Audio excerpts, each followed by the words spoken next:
नमस्कार, मी ओमकार. पुणे मेट्रोमध्ये तुमच्या सगळ्यांचं स्वागत. आजची स्टोरी सुरू करण्यापूर्वी हा एक सीसीटीव्ही बघा, त्यानंतर साधारण तुम्हाला अंदाज येईल की काय सुरू आहे.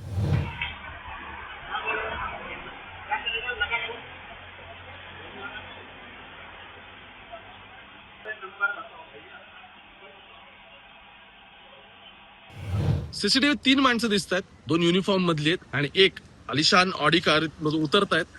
ते साधारण तिथे गेट उघडलं जात आहे आणि नंतर यांच्यामध्ये काहीतरी बोलणी होत आहेत आणि त्यानंतर ऑडी मधून उतरलेल्या माणसाला राग अनावर होतोय. तो या 2 जे युनिफॉर्म मधले वॉचमन आहेत त्यांना शिव्या घालतोय आणि त्यानंतर त्यांच्यावरती हात उगारला काय पुढे मागे बघत नाहीयेत. हे कोण आहेत गृहस्थ? यांचं नाव आहे भानू प्रताप बर्गे. पुण्यामध्ये असिस्टंट कमिशनर म्हणून रिटायर झाले. याच्या आधी सिनियर पीआय वगैरे पण होते आणि साधारण 2005 ते 7 नंतर जसे ते पुण्यामध्ये शिफ्ट झाले त्यानंतर ते कायम पुण्यातच होते. पुण्याच्या बाहेर काही त्यांची बदली झाली नाही. कदाचित शहराला ते आवडले असावेत किंवा पुण्यातले जे वेगवेगळे सीपी बदलले त्यांना यांचं काम आवडलं असावं की आपल्याकडे ते असं अतुलनीय काम केल्याबद्दल आपल्याकडे वेगवेगळ्या गोष्टी दिल्या जातात. तर त्यामुळे साधारण कधी खंडणी पथक असेल, कधी क्राईम ब्रांच असेल युनिट 2 किंवा 3 मध्ये, किंवा कधी कुठे सिनियर पीआय असेल किंवा कुठे एटीएस, तर असं पुण्यामध्येच कायम राहिले ते. त्यानंतर ते तिथूनच रिटायर झाले. बाहेर मात्र काय साहेबांची बदली कधी झाली नाही. इतका दीर्घ कार्यकाळ पुण्यात काढल्यानंतर साधारण साहेबांची अपेक्षा असावी की पुण्यात वावरणाऱ्या या वॉचमन सारख्या लोकांनी त्यांच्याशी नीट बोलावं, अदबीने बोलावं, त्यांना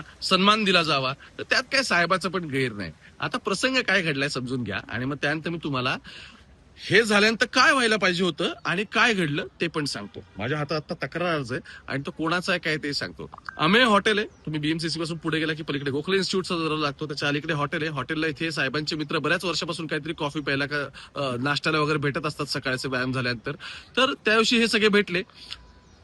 वॉचमनने सांगितलं साहेब इथे काही पार्किंग नाहीये आणि इथे लावू शकत नाही. आता ते हॉटेलचं पार्किंग अजून ऑफिशियल आहे की नाही याबद्दल लोकांना शंका आहेत, पण मुद्दा असा आहे साहेबांचं म्हणणं आम्ही गाड्या नेहमी इथेच लावतो. तर त्याविषयी वॉचमन म्हटलं असेल की नाही इथे लावायला परवानगी नाही म्हणून. तर मग साहेब गाडीतून खाली उतरले. मग त्यांच्यामध्ये काहीतरी शाब्दिक चकामक झाली. साहेबाचं असं म्हणणं आहे की तो माझ्याशी खूप आरेरावीने बोलला, उद्धट बोलला आणि जी इतके वर्ष आम्ही तिथे येतोय त्याला माहित नसावं कदाचित. आणि असं असताना सुद्धा त्याने मला गाडी का नाही लावू तिथे दिली म्हणून त्यांचा पारा चढला. आणि मग त्यानंतर काय झालं तर त्यांनी वॉचमनला मारलं. आता व्हिडिओमध्ये असं अजून कोणत्याच दिसत नाहीये की ह्या 2 वॉचमननी मिळून साहेबाला बदललं म्हणून, असं कुठेच दिसत नाहीये. ठीक आहे, पण दिसतंय काय की साहेबांना राग कंट्रोल नाही झाला आणि म्हणून साहेबांनी 2 लावून दिल्या. आता साधारण ज्याने मार खाल्ला त्याने तक्रार देणं अपेक्षित आहे की मला इथे वॉचमन म्हणून माझी नेमणूक झालेली आहे, इथे मला सांगितलं आहे पार्किंगचं नियोजन करायचं. असं असताना माझं न ऐकता संबंधित माणसाने आतमध्ये घुसून जबरदस्तीने इथे गाडी लावली का? आता त्याचं म्हणणं होतं की जागा दिसते तरी पण तुम्हाला नाही का म्हणतोयस. हे सगळं झाल्यानंतर वॉचमनची तक्रार सोडा. तक्रार कोणी केली? तक्रार बर्गेंनीच त्याच्या विरोधात केली आणि इंटरेस्टिंगली पोलिसांनी ती दाखल पण करून घेतली. पुण्याच्या मी तुम्हाला सांगतो की आता ही तक्रार कुठे दाखल झाली आपण बघू. डेक्कन पोलीस स्टेशनला ही तक्रार दाखल झालेली आहे आणि त्यामध्ये असं म्हटलेलं आहे, त्यात बर्गे काय म्हणतात आपण हे बघू. नंतर मला ते काय म्हणाल तुम्हाला हे सांगायचंय आणि मग आपण स्टोरीत काय घडले तुम्हाला साधारण यातून कळेल. बर्गे यामध्ये म्हणतात की कित्येक वर्ष तक्रारदार म्हणजे भानुप्रताप बर्गे, मी व माझे मित्र हे रविवारी सकाळी 7:30 ते 9:30च्या दरम्यान अमेय हॉटेल गोखले इन्स्टिट्यूट या ठिकाणी नाश्त्यासाठी जात असतो. हॉटेलचं पार्किंग असणाऱ्या पार्किंगच्या जागेमध्ये प्रत्येक जण गाडी पार्क करीत असतात. त्यांचं असं म्हणणं आहे की ते हॉटेलचं पार्किंग आहे, ठीक आहे. यामध्ये ते गाडी पार्क करत असतात व पार्किंग फुल असेल तर बाहेरच्या बाजूला गाड्या लावल्या जातात. वरील दिनांकाला म्हणजे आता परवाचा हा सगळा विषय, तेव्हा कालचा हा सगळा विषय. मग ते असं म्हणतात की पार्किंगमध्ये 5 गाड्यांचं पार्किंग खाली दिसतंय, हे मला गेटच्या बाहेरून दिसत होतो. मी हॉर्न वाजवत होतो. सिक्युरिटी केबिन सोडून हे वॉचमन दुसरीकडे बसलेले होते. आता त्यांचं असं म्हणणं आहे की त्यातून वॉचमनने आतूनच त्या सिक्युरिटी केबिनच्या इथून इशारा केला की इथून जा, इथे काय पार्किंग नाहीये. ठीक आहे. आता या 2 सुरक्षा रक्षकांनी त्यानंतर मी गाडीच्या खाली उतरलो. गाडीच्या खाली उतरून त्यांनी गेट उघडू लागलो स्वतःहून. मग त्यानंतर या 2 सुरक्षा रक्षकांनी माझ्या अंगावरती म्हणजे तक्रारदार यांच्या अंगावरती धावत ते आले आणि मी हे त्यांना सांगितलं. म्हणजे ते स्वतः धावून आले असं त्यांचं म्हणणं आहे. ठीक आहे. मग ते मी त्यांना स्वतः असं सांगितलं की मी सेवानिवृत्त अधिकारी आहे. आता सेवानिवृत्त अधिकारी आहे हे मी त्यांना सांगितल्यानंतर सुद्धा तो क्या हुआ असं बोलून त्यांनी भानुप्रताप बर्गे यांना अर्वाच्य भाषेत बोलणं सुरू केलं. म्हणजे आवाज चढला वॉचमनचा असं बर्गे साहेबांचं म्हणणं आहे. आणि ते धावून येऊ लागले आणि गनरला बोलवा असं म्हणू लागले आणि त्यानंतर तक्रारदार यांनी प्रतिकार केला. म्हणजे काय शिव्या दिल्या आणि 2 लावून घेऊन दिल्या, ठीक आहे, प्रतिकार आहे तो साहेबांचा. तर मग त्यांनी प्रतिकार केला आणि यावेळी काही वेळाने या वॉचमन लोकांना त्यांची चूक लक्षात आली आणि त्यानंतर त्यांनी तक्रारदारांची पाया पडून माफी मागितली.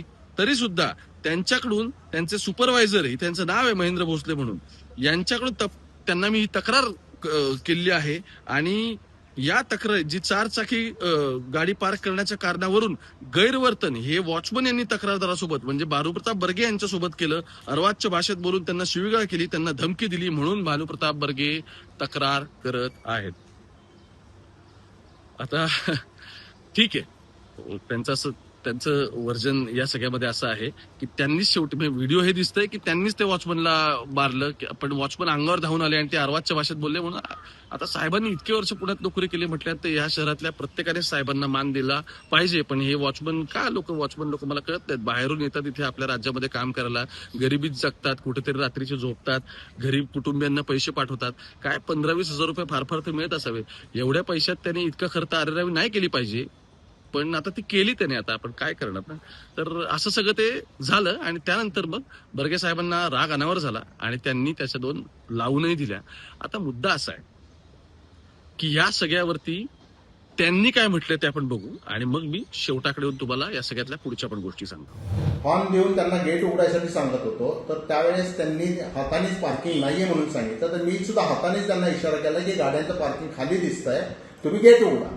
ज्यावेळेस ते गेट उघडायला तयार झाले नाही त्यावेळेस मी स्वतः गाडीतनं खाली उतरलो आणि गाडीतून खाली उतरून ते गेट उघडायचा प्रयत्न करत असतानाच हे दोन्ही वॉचमन त्या ठिकाणी पळत आले आणि ते माझ्या अंगावरती आले पहिल्या अक्षरशः. आणि ज्यावेळेस मी त्यांना सांगितलं की मी सेवानिवृत्त पोलीस अधिकारी आहे, त्यावेळेस त्यांनी पोलीस आहे तो क्या हुआ असं बोलून माझ्याशी वाद घालायला सुरुवात केली. आणि हे वाद घालत असतानाच मग त्यांनी माझ्या अंगावरती आल्यामुळे मी त्यांना प्रतिकार केलेला आहे. प्रतिकार करत असताना मला हे सुद्धा माहित आहे की हे सर्व रेकॉर्डिंग त्या ठिकाणी होत आहे. तरी सुद्धा की त्यांना त्यांची चूक समजावी याच्याकरता मी ज्यावेळेस प्रतिकार केल्यानंतर आणि त्यांना त्यांची चूक लक्षात आल्यानंतर त्यांनी माझी माफी मागायला सुरुवात केली. बघा, आता बर्गे साहेबांचं असं म्हणणं आहे की या सगळ्यात काय झालं, त्यांनी त्यांची बाजू मांडली. पण मुद्दा काय माहिती का साहेब, ऑडी सारखी गाडी तुम्ही चालवता, या शहरावरती एकेकाळी अक्षरशः तुम्ही पोलीस डिपार्टमेंट मध्ये तुमचं अत्यंत दहशत होती, नाव होतं. पुण्यातल्या वेगवेगळ्या रेव पार्टीज मध्ये वगैरे तुम्ही धाडी टाकत होता, गुंडांना तुम्ही कशा पद्धतीने करत होता, असं ते पुण्याच्या इतिहासामध्ये तुमचं नाव वगैरे ऐकले गेले. मी पण आता इथे नवीन आहे, पण ऐकलं बाबा मी पण 4 गोष्टी. मुद्दा असा आहे की तुम्ही या राज्यासाठी, या शहरासाठी, या देशासाठी किंवा आणखी तुम्ही जी सेवा दिली त्यासाठी तुम्ही काही केलं असेल. मुद्दा असा आहे की म्हणून तुम्हाला काय दोघांना तिथे एखाद्याला कानफडण्याचा किंवा त्याला आई म्हणून शिवण्याचा काय तुम्हाला अधिकार हे संविधान देतं की नाही याबद्दल मला शंका आहे.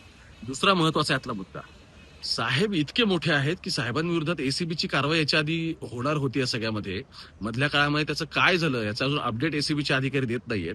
आता पुण्यातले आल्हाट म्हणून माझ्या माहितीनुसार एक आहेत, त्यांनी या सगळ्या प्रकरणात आणखी अर्ज दिलाय की 2024 नंतर परत आणखी एक अर्ज दाखल केला की इतक्या शेकडो कोटींच्या प्रॉपर्टी साहेबांच्या झाल्या कशा काय. तर त्या संदर्भात अजून एसीबी काय बोलतंय हे मला बघणं महत्वाचं आहे. आणि इतके जर साहेब मोठे आहेत तर एका वॉचमनच्या नाही बोलण्यावरून साहेबांनी इतकं सगळं करणं हे साहेबांच्या प्रतिष्ठेला सोबतं का याचाही त्यांनी विचार करावा. आणि सगळ्यात महत्वाचं शेवटाकडे जाताना की तो वॉचमन लहान माणूस आहे, पोटा पाण्यासाठी पुण्यात आलेला आहे, त्याला काय माहित तुम्ही इतके मोठे साहेब आहात आणि तुमचे एवढे कॉन्टॅक्ट आहेत आणि तुम्ही कोणालाही फोन लावू शकता आणि त्यांना पाया पडायला लावू शकता. आता बरं, तक्रार दाखल झाल्यानंतर त्याच्याकडे पाया पडण्याशिवाय पर्याय काय साहेब, तर त्याची तक्रार घ्यायला ही व्यवस्था त्याच्या बाजूने नाही ना. हा सगळ्यात मोठा प्रॉब्लेम. बाकी तुम्ही सेवानिवृत्त झाला आहात, तुम्ही अलिशान गाड्यांमधून फिरता, याबद्दल काय कोणाला तक्रार असण्याचं कारण नाही. कारण ते तुम्ही तुमच्या हिमतीवरती कमवलंय असं आपण म्हणू आणि हा व्हिडिओ संपवू. बाकी मुंबई तक बघत राहा.